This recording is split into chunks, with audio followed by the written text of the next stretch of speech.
కలిసి ఉండాలని మనం ఒక్కసారి దేవునికి ప్రార్థన చేసి దేవునికి అప్పగిద్దాం. ఓకేనా? అందరు కళ్ళు ముచ్చుకోండి, ప్రార్థన చేద్దాం. పరిశుద్ధమైన తండ్రి, మహిమ కలిగిన మా ప్రభువాన్ని కొందనాలు చెల్లిస్తున్నాం. అబ్బాయికి ఇష్టమై ఉంది, అమ్మాయికి ఇష్టమై ఉంది, వచ్చిన వాళ్ళందరూ కూడా ఇష్టమై ఉంది.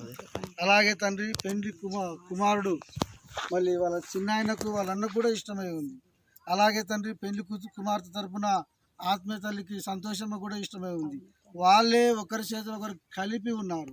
కాబట్టి ఈ కలిసిన చేతులు ఈ రెండు కుటుంబాలు, ఈ ఇద్దరు దంపతులు ఎల్లప్పుడూ కలిసి ఉండేలాగా సహాయం చేయమని ప్రార్థిస్తున్నాం. ఈ కుటుంబాన్ని ఆశీర్వదించి జీవించమని యేసు నామములో ప్రార్థిస్తున్నాం తండ్రి, ఆమేన్. ఓకే, మీరు చేతులు మీరు అలాగే పట్టుకోండి. మీరు మళ్ళీ అక్కడ ముందు వెళ్ళబడండి. ఓకే, నువ్వు అమ్మాయి కలిసి చూస్తూ చెప్పాలి. నువ్వు చెప్పినట్ట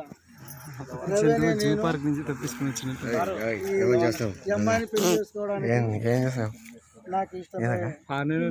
మొదలుకొని నా జీవితాంతం వరకు నిన్ను ప్రేమించి నా ఆస్తిలోను నా ఇంటిలోను ఆరోగ్యమందును దుఃఖమందును